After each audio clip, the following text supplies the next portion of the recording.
So my primary message is that no one has it all figured out, no leader. And that it's really important that we continue to get better. We network with people, we learn from other people, and then we incorporate what works into our style so that we can make our leadership our own. You are now listening to the Lifelong Learning Defined podcast with your host, George Valenzuela. This is education coach George Valenzuela. Welcome to the Lifelong Learning Defined podcast, where I provide all educators, whether instructional leaders or teachers, tips on how to be their best both personally and professionally. Now let's get into it. We're here today with the one and only Dr. Rachel Edoho-Eket. Rachel is a well-known principal, education consultant, and speaker. I'm happy to have her on the show because I'm a very big fan. How are you? I'm doing so well. For the audience, I don't know Rachel on a personal level, but I've been following her for over a year now. She's all over social media and she's just crushing it every single day. Much respect to you, Rachel. Thank you. I say the same to you. I've been following you for a long time and I'm so excited. I've been waiting to come on the show. Here we are. Rachel, give us your backstory. How did you get into education and what steps did you take to get where you are now as a principal/education speaker? My journey has been long. I've been in the game in education for almost 20 years.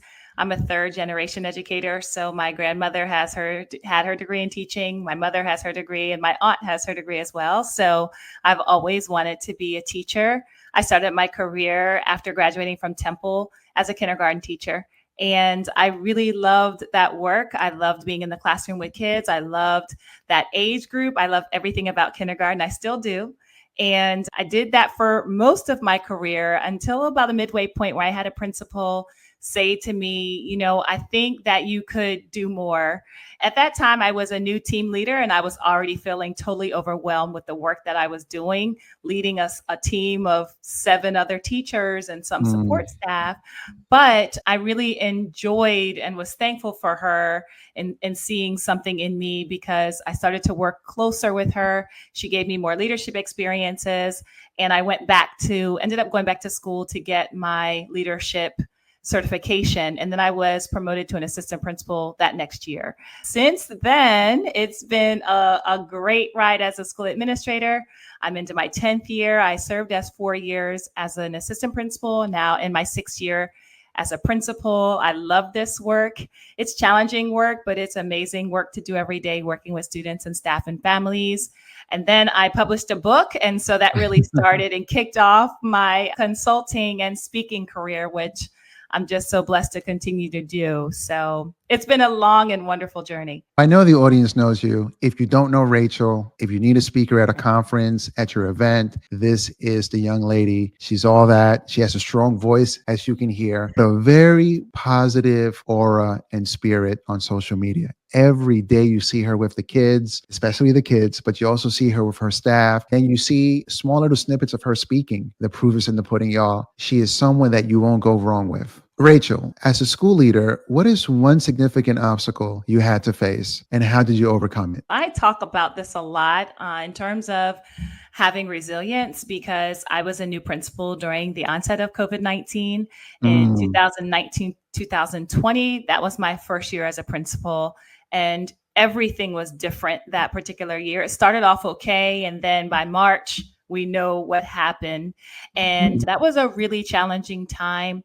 Not only was I a new principal, but we were all doing something that we had never experienced before. So we really had to pivot quickly in figuring out how to communicate with families, how to get devices in the hands of children, how to support staff. We had, people dealing with illnesses, right? So just trying to meet people's basic needs.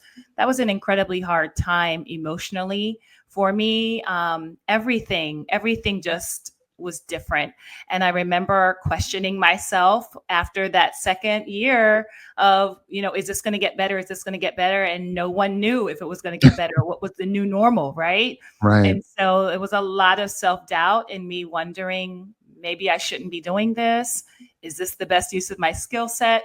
I knew what I wanted to do and I had a vision of being a principal, but this was not it, right? And so it was extremely challenging. And I do credit my school system for providing us with therapy. I did enter therapy. I'd never done therapy before in my life. I'm a big proponent of it now because the therapist really helped me understand what my gifts were and how I could use them more effectively. She really helped me understand. I, at the time, was a very binary thinker. Everything was black and white. And she helped me understand that there's sometimes gray areas, that sometimes we can get creative with the way that we support students, with the way that we support our staff. And that really opened up my mind to understand how I could do the job well in a way that was my own. So I would say that was a huge challenge for me, just understanding how I could do the job, not quitting, because that definitely was on the table for me at the time. I had some other job offers and some things that I thought I should be doing. But I'm so glad that I stuck with this work because I love this work and my heart's in this work. And I've been able to do so much more now that I have a successful and balanced way to do the job. I am so glad you stayed, number one. Number two, I know COVID wasn't a long time ago, but it seems like it, right? Yeah. I love your response because a lot of people, when you ask them about an obstacle or you ask them about something they've had to overcome, a lot of times there's that air like, I got this. I know what I'm doing. I love how honest you were. I love especially that you've overcome it. One of the things that I try to do in this show is allow people to speak about their origin. In that origin story, there's got to be a conversion story.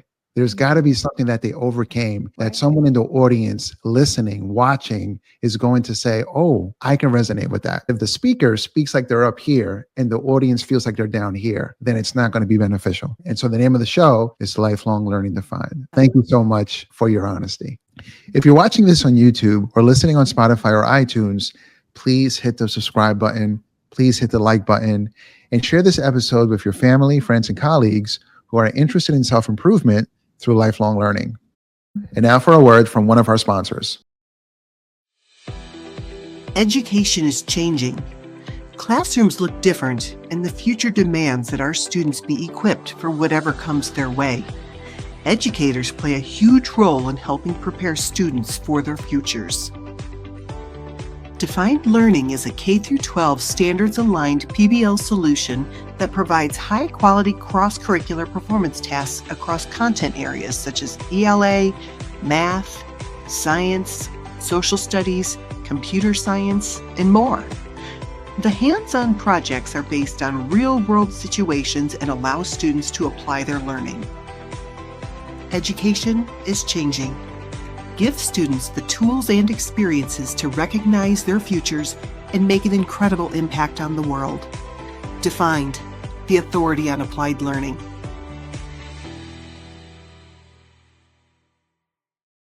We had the pleasure of listening to George this morning on project-based learning, and he shared his story that his aunt encouraged him to go into education. And she was absolutely right. He is so talented at sharing information in a way that is easy to digest and is inspiring to go back and actually implement and make change. So my takeaway is that Mr. Valenzuela was very inspiring. He was very motivational and helped me to think about a new way of getting my teachers excited. When I set out to do a workshop, my key deliverable is energy. And this momentum is used to make connections, inspire, educate, and ultimately transform the audience so that they're compelled to take that same energy back to their schools and communities. And although we have fun, we tackle the hard topics of today, like educational policy, pedagogy for improving curriculum and instruction, and empowering today's students by connecting our work to the needs of the workforce. So please consider Lifelong Learning Defined for your next keynote, workshop, or conference, and overall instructional and educational coaching needs. My name is George, and I hope to connect with you soon. We would love to have him come and do some work with us and help us be a little more successful and help our students to be more successful.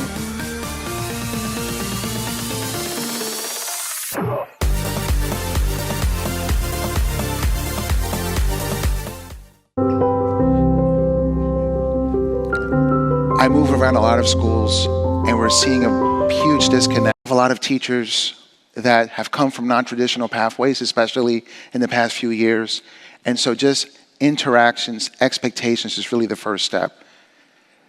All of my teachers, raise your right hand, and please repeat after me. I promise that I will speak positivity into my students. All of my administrators, all my directors, all my principals, all my coordinators, raise your hands, please, your right hand, and repeat after me. I promise that I will speak positivity into my faculty and staff. Thank you. Rachel, you're doing a lot of work to support principals and school administrators. For educators considering a leadership role, what key skills and knowledge should they have before stepping into the position? Yes, there's lots of things that aspiring leaders should know and have some skills. First of all, I always like to think of being a servant leader. That's something that I consider myself to be. Do you like to help people? Are you able to collaborate and work with people? One of the things I always tell aspiring leaders is, number one, if you're going to be successful in this job, you have to like people. I know that sounds very basic, but it's a question you should ask yourself, because when you are working with people, you are working with lots of different personalities, lots of people with different experiences, lots of diversity, and you have to be able to bring people together. And so that is a skill set that can be taught, that you can learn. But if you're someone who's used to working in silos or doing things by yourself, you are going to struggle in this role, because this is not a role where you can do things by yourself effectively. You can try it, but you're going to burn out. So I don't recommend that. So definitely you have to have that collaborative spirit.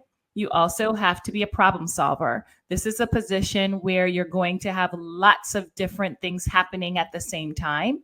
And you have to be able to know who you can delegate to, who you can trust, who you can rely on, who you can work with to help solve problems. So if you're someone who, when you're presented with a problem, you're ready to attack it headstrong and work with other people on it, then I think you'll be very successful in this role. Another thing is you have to be a really good communicator. We have not only students that we're serving adult staff, we're serving families. So there are a lot of people that we communicate with in a lot of different ways. We're also communicating with central office staff, superintendents, sometimes politicians. So you have to be able to speak confidently with everyone that you're talking with. You have to know what you're talking about. And you have to be able to be like that empathetic listener, having that ear to the ground and understanding what people need so that you can connect them with different resources. So I think if you're a problem solver, that's amazing. That's a great skill to have. If you're a strong communicator, you'll go very far. And you have to really be able to manage your time well. This is a job that has lots of different things that happen every single moment of the day.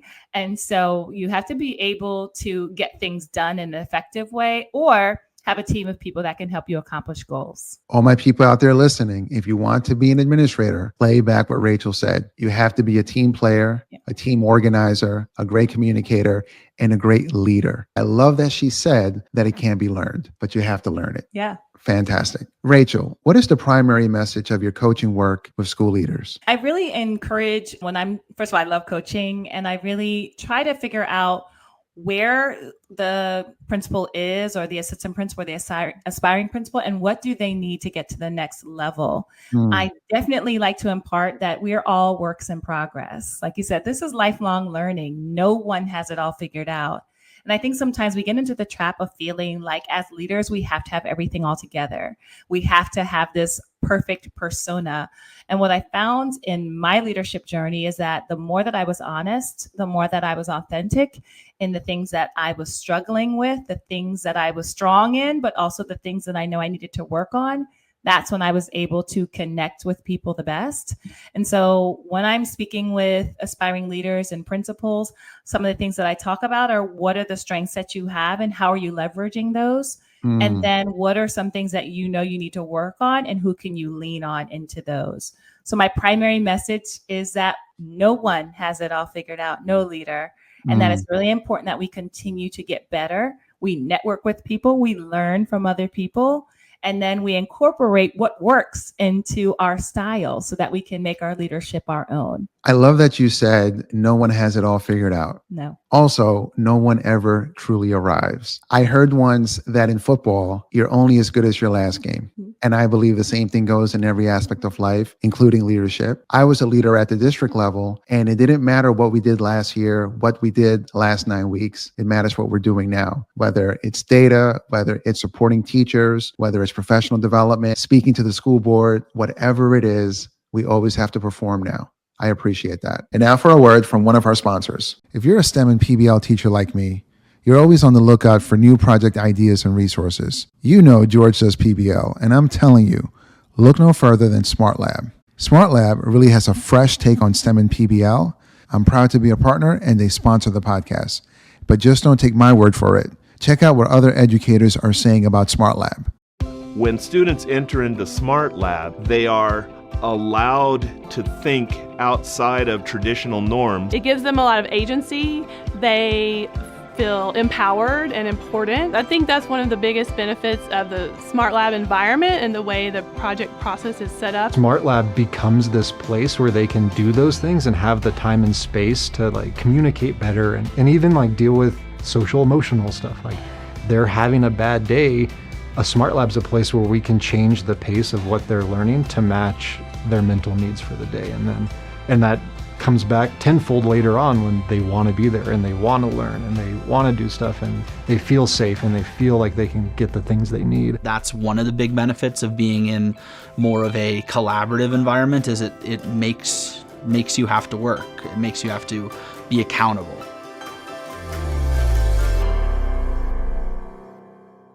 Please look in this episode's show notes for a link to connect with SmartLab. Rachel, tell us about your book, The Principal's Journey, Navigating the Path to School Leadership, and what do readers need to know before diving in? I wrote this book with aspiring leaders in mind. Again, I'm a teacher first, so I'm always interested in helping people get to their goals, figuring out what they need, where their starting point is, and how I can push them further. And so part of my rationale for writing the book was if I wanted to become a principal, an assistant principal, a district leader, what skills do I need to know? Who do I need to lean into? And what's going to help get me there? Because a lot of leadership books are written from the perspective of someone who's already in the position. They have it. Now what you do? My book is written a step behind that to say, how do you get to the position? And then once you get the position, can you be successful, right? What do you need to do? I think before the book, readers should know kind of an idea of what they want to do in their careers. I've had teachers read this book who want to become team leaders or who want to become instructional leaders and stronger there. And so it's really a book for everyone because it really talks about the foundations of leadership and what are some skill sets that are needed. I start by talking about the role itself. What are the strengths of the role? What are some things that you would need to know, some of the challenges? And then I talk about mentorship, and mentorship is incredibly important in this process. As you are moving from point A to point B, you need someone who can help guide you through that process, particularly someone who's been in the position that you want to be in. So if you don't have a mentor, my book serves as a mentor for you, but it also gives you strategies to connect with people to help secure a mentor, because the mentor does make the difference in moving someone throughout their career. So I put a nod out for mentorship and coaching because it has made such an incredible difference in my life and in my career. I'm so thankful to every mentor in my life. And so the book serves as an initial starting point. If you don't have a mentor, here are some strategies. Here are some questions to ask. Here are some ways to connect with people. And then I talk more about the role itself. How do you get through the interview process? What are some questions that you might encounter? How can you have a strong resume and cover letter? And then when you get the job, what does it look like? What does your first year look like on the job? How do you have hard conversations? How can you navigate that work-life balance that we're all seeking? And how can you really start off with a positive school culture? So there's lots of great nuggets in the book. Rachel, I think you got your own lane, girl. You got your own lane. Congratulations. For all my aspiring administrators, even those that are already in the role, but they want some mentorship, I'm putting a link to her book in the show notes. And that reminds me of a quote that I heard from Bill Gates many years ago when I was a young administrator. And then when I got into my coaching work, I was looking for a mentor and I could never find the right one. I read a quote where Bill said, if you don't have the right mentor yet, read books that people that already accomplished what you want to accomplish wrote, and that'll be your mentor until you find the right one. Love it. What a perfect way to end the show. Rachel, how can people find you so they can book you to speak at their conference, school, or event? First of all, thank you so much, George, for having me on this amazing show. I really appreciate learning from you. I consider you to be a mentor from afar, right? Oh, wow. Just Well, by I following appreciate you. that. Yeah. And I would be delighted to get in contact with your listeners. So I am on social media. I'm on Twitter at Rachel Edoho-Eket, and I'm also on Instagram at The Principal's Journey. And I'm on LinkedIn at Dr. Rachel Edoho-Eket. And the easiest way to find my information is simply racheledoho-eket.com. I do have a website. That's where you can find my speaker information. You can find videos, links, helpful information for you, links to my books, and also ways to get in contact with me for conferences. So thank you again for this opportunity, George, and I'm really looking forward to connecting with everyone. That's it for this episode. Until next time, this is the Lifelong Learning Defined podcast. Whether you're a teacher or administrator, you lead by walking alongside your students and your staff. You teach them what to do, you model for them. Let's say you're in a situation where you don't know what to do and you bring in a coach or a resource, you learn alongside them. Okay? Does that make sense? Okay. Now, the second thing is this. Give your people feedback, not pushback. Whoever you push back on, whether physically or verbally, they're going to do it right back immediately. And if they're intimidated by our position, our status, they're going to do it behind our backs and ruin our programs. My guy.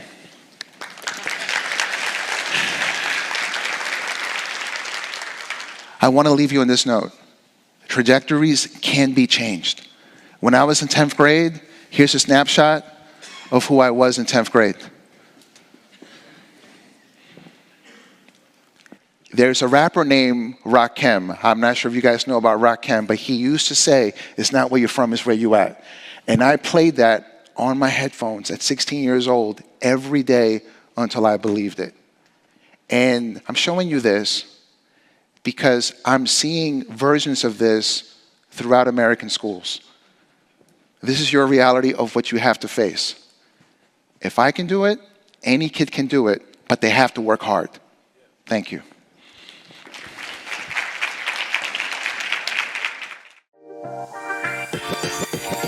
Thank you for listening to the Lifelong Learning Defined podcast with Jorge Valenzuela.